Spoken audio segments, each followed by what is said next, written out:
Hi guys, my name is Dr. Glory, internal medicine physician. Here's why you should not sleep train your child. The most common sleep training method is the cry it out method, which is a process where a child is put in a room in their crib or on their bed and basically let to cry themselves to sleep. So a child could be left to cry for hours and hours until they fall asleep. And this method of sleep training is very detrimental to the health of the child for several reasons. First of all, it doesn't work. Most times, a brief amount of or brief period of success can be achieved, but the child's continuously growing and developing and their sleep patterns continuously changing.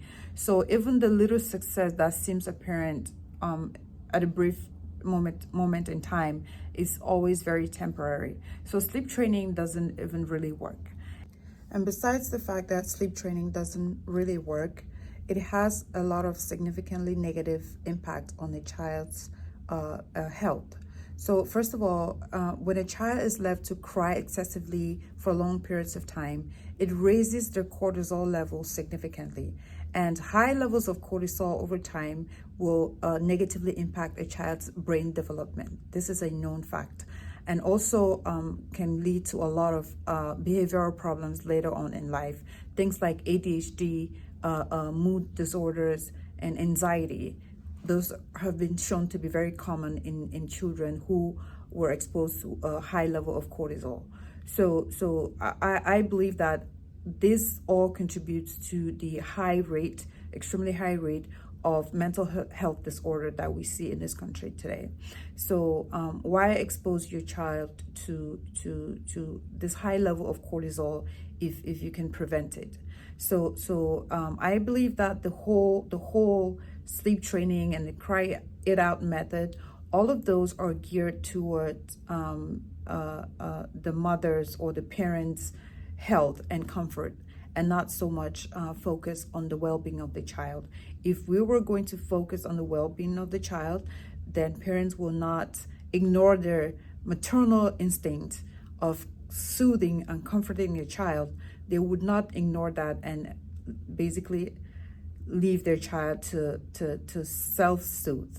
An infant, a newborn, does not have the capacity to soothe themselves to sleep, and we should not expect them to do so.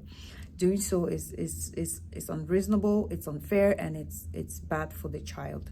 So take for instance, if you were to see an adult person crying hysterically, being sad and upset, would you shut the door in their face and let them cry themselves, to comfort? Wouldn't you hug them and comfort them and soothe them and tell them everything was going to be okay? How much more for a child, an infant, who does not know how to comfort themselves and who, for the most part, does not even know how to comprehend what is happening to them. So letting them cry in distress and alone, it's really it's an error. I think most parents try to do the best for their child, and most parents who do this think they're doing the right thing, but it's really not the right thing for the child. And some pediatricians will even encourage you to sleep train and to practice the cry it out method. I had my son's pediatrician try to talk me into letting my son cry she said for just even if it's for 10 minutes. She tried to push me to use the cry it out method, but my maternal instinct knew that something was inherently wrong with that practice. So I did not follow it. But today a lot of women have, they try to ignore their maternal instinct and go with these practices that they know deep inside are bad for their child. So do not let yourself be pressured. Do not conform to what everyone else is doing. If you know deep in your heart, from your gut feeling, that something's not right, then do not do it simply because everyone else is doing it. Trust your instinct, prioritize your child's health, and ignore what the professionals are saying. I'm a physician, and I know sometimes we get it wrong with these things. So do not let the doctor dictate to you what to do or how to raise your child when your maternal instinct is screaming no to you. So do not sleep train your child. There's too many negative side effects to it, and it really does not work. So do the best that you can. And even it's recommended to have your child in your bedroom for up to 1 year until they're 1 year old. A lot of parents, especially in this country, will put their infant, 2 months old or 6 months old, in a separate room.